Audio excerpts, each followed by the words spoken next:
রাজনীতিতে আসলে সবচেয়ে বড় শক্তি কোনটি? সংখ্যা নাকি বিশ্বাস? কারণ সংখ্যার খেলায় জেতা যায়, কিন্তু বিশ্বাসের খেলায় হারলে তার মূল্য অনেক গভীর।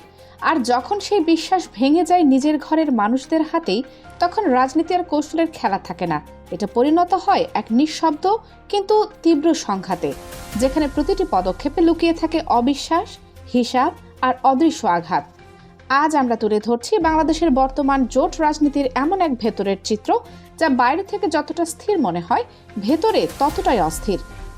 একদিকে রয়েছে একটি দলের অস্বাভাবিক রকমের ত্যাগ, অন্যদিকে একই জোটের ভেতরে লুকিয়ে থাকা হিসাবি দূরত্ব। প্রশ্নটা তাই খুব স্পষ্ট, এটা কি সত্যিই জোট, নাকি কেবল প্রয়োজনের এক অস্থায়ী সমঝোতা? জাতীয় সংসদের রাজনীতি মানে আসন বণ্টনের সূক্ষ্ম অঙ্ক। এখানে বোঝা যায় কার প্রভাব কতটা আর কে কতটা ছাড় দিতে প্রস্তুত। যখন দুটি দল একসাথে জোটবদ্ধ হয়, তখন বাইরে থেকে সেটা শক্তির ঐক্য মনে হলেও ভেতরে ভেতরে শুরু হয় টানাপোড়েন। ঠিক তেমনটাই ঘটেছে এই সাম্প্রতিক রাজনৈতিক সমীকরণে। এই জোট গঠনের পরপরই এক অদ্ভুত প্রতিক্রিয়া দেখা যায় অংশীদার দলের ভেতরেই। অনেকেই এই জোটকে মেনে নিতে পারেননি, বিশেষ করে যারা আদর্শিকভাবে সম্পূর্ণ ভিন্ন অবস্থানে ছিলেন। তারা সরাসরি আপত্তি জানিয়ে সরে দাঁড়ান, কেউ পদত্যাগ করেন, কেউ প্রকাশ্যে সমালোচনায় নামেন। এতে পরিষ্কার হয়ে যায় এই জোট কেবল কাগজে কলমে শক্তিশালী, কিন্তু আদর্শিকভাবে ভীষণ ভঙ্গুর। এই ভাঙনের সবচেয়ে দৃশ্যমান রূপ দেখা যায় একজন আলোচিত নারী নেত্রীর অবস্থানে। তিনি শুরু থেকেই এই জোটের বিরোধিতা করেছিলেন। তার বক্তব্য ছিল স্পষ্ট, এই ধরনের আপোষ আদর্শের সঙ্গে যায় না।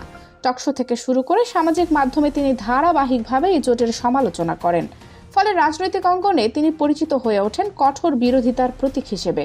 কিন্তু রাজনীতির মোড় ঘোরে সবচেয়ে অপ্রত্যাশিত জায়গায়। নারী সংরক্ষিত আসনের বণ্টন যখন চূড়ান্ত পর্যায়ে পৌঁছায়, তখন ঘটে সবচেয়ে বড় চমক। হিসাব অনুযায়ী জোটের ছোট অংশীদার দলের পাওনা ছিল মাত্র একটি আসন, কিন্তু বড় দলটি উদারতার পরিচয় দিয়ে নিজেদের একটি নিশ্চিত আসন ছেড়ে দেয়। ফলে সেই দলটি পেয়ে যায় দুটি আসন, যা রাজনৈতিকভাবে বড় একটি ছাড়। এখানেই প্রশ্ন ওঠে, এই উদারতার প্রতিদান কিভাবে দেওয়া হলো? যে নামটি সামনে আসে তা পুরো রাজনৈতিক অঙ্গনকে বিস্মিত করে। সেই আসনে মনোনীত হন ঠিক সেই নেত্রী যিনি কয়েক মাস আগেও এই জোটের সবচেয়ে কড়া সমালোচক ছিলেন। তিনি আদর্শিকভাবে এই জোটকে অগ্রহণযোগ্য বলেছিলেন। তিনি এখন সেই জোটের সমর্থনে সংসদে যাওয়ার পথে। এটা কি কেবল একটি কাকতালীয় সিদ্ধান্ত, নাকি এর পেছনে রয়েছে গভীর কোনো কৌশল? বিশ্লেষকরা বলছেন এখানে দুটি সম্ভাবনা রয়েছে। প্রথমত, হয়তো দলটির ভেতরে গ্রহণযোগ্য প্রার্থীর সংকট ছিল, কিন্তু দ্বিতীয় সম্ভাবনাটাই বেশি আলোচিত। এটি হতে পারে একটি ঠান্ডা মাথার রাজনৈতিক চাল, এমন একজনকে সামনে আনা যিনি মিত্র দলের প্রতি আদর্শিকভাবে অনুকূল নন। সেটি আসলে এক ধরনের নীরব বার্তা, যেন বলা হচ্ছে জোট আছে, কিন্তু নিয়ন্ত্রণ আমাদের হাতেই। এটি সরাসরি সংঘাত নয়, কিন্তু স্পষ্ট এক অস্বস্তিকর ইঙ্গিত। একে কেউ কেউ বলছেন সফট রেজিস্ট্যান্স বা নীরব প্রতিরোধের কৌশল। অন্যদিকে এই জোটে বড় দলটির আচরণ একেবারেই ভিন্ন। তারা শুধু আসন ছেড়ে দিয়েই থেমে থাকেনি, মাঠ পর্যায়েও দেখিয়েছে কঠোর শৃঙ্খলা। নরসিংদীর একটি নির্বাচনী ঘটনার দিকে তাকালেই বিষয়টি পরিষ্কার হয়। সেখানে স্থানীয় পর্যায়ে জোটের দুই প্রার্থীর মধ্যে তীব্র বিরোধ তৈরি হয়। তৃণমূল কর্মীরা নিজেদের প্রার্থীকে ছাড়তে রাজি ছিলেন না, কারণ মাঠের বাস্তবতা তাদের পক্ষেই ছিল। কিন্তু কেন্দ্রীয় নেতৃত্ব জোটের স্বার্থকে অগ্রাধিকার দিয়ে স্থানীয় প্রার্থীকে সরে দাঁড়ানোর নির্দেশ দেয়। সবকিছু ঠিকঠাক চলছিল, কিন্তু নির্বাচনের দিন ঘটে অপ্রত্যাশিত ঘটনা। স্থানীয় প্রার্থী বিদ্রোহী হিসেবে নির্বাচনে অংশ নেন। এটি ছিল সরাসরি কেন্দ্রীয় সিদ্ধান্ত অমান্য করার ঘটনা। এরপর যা ঘটে তা বাংলাদেশের রাজনীতিতে বিরল। দলটি নিজেদের ভেতরেই কঠোর ব্যবস্থা নেয়।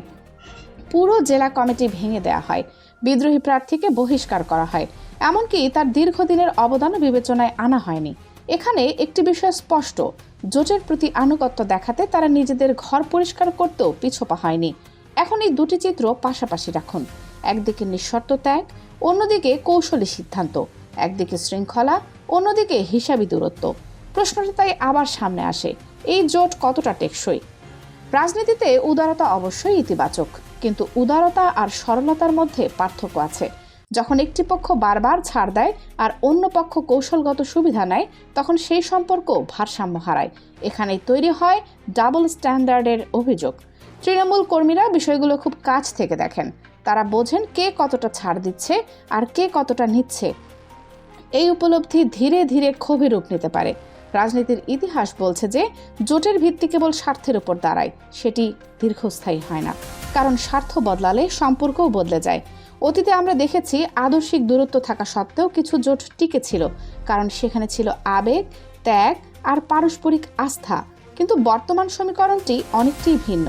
এটি যেন একটি টেকনিক্যাল সমঝোতা, যেখানে লক্ষ্য একটাই, ক্ষমতার কাছাকাছি পৌঁছানো। এখন সম্পর্কের গভীরতা কম, হিসাব বেশি। বিশ্লেষকদের মতে এই ধরনের জোটে সবচেয়ে বড় ঝুঁকি হলো টাইমিং। যতদিন প্রয়োজন ততদিন একসাথে থাকা, তারপর সুযোগ বুঝে আলাদা হয়ে যাওয়া। আর সেই বিচ্ছেদ অনেক সময় হয় আকস্মিক এবং তীব্র। এখানে সবচেয়ে গুরুত্বপূর্ণ প্রশ্ন, এই জোট কি সেই পরীক্ষায় টিকতে পারবে? কারণ রাজনীতিতে সবচেয়ে বড় ভুল হলো ভুল মানুষকে ভুল জায়গায় বিশ্বাস করা। উদারতা তখনই শক্তি যখন সেটি সম্মান পায়, আর যখন সেটিকে দুর্বলতা হিসেবে দেখা হয় তখন সেটি হয়ে যায় ঝুঁকি। শেষ পর্যন্ত বিষয়টি দাঁড়াচ্ছে একটি সিদ্ধান্তের সামনে, এই সম্পর্ক কি পারস্পরিক নাকি একতরফা? দর্শক, আপনি কি মনে করেন এই সমীকরণ কি ভবিষ্যতের শক্তিশালী জোটের ভিত্তি, নাকি ধীরে ধীরে তৈরি হওয়া এক রাজনৈতিক ফাটল? আপনার মতামতই এখানে সবচেয়ে গুরুত্বপূর্ণ। Kaniz Fatema Soma, news desk, 0 TV.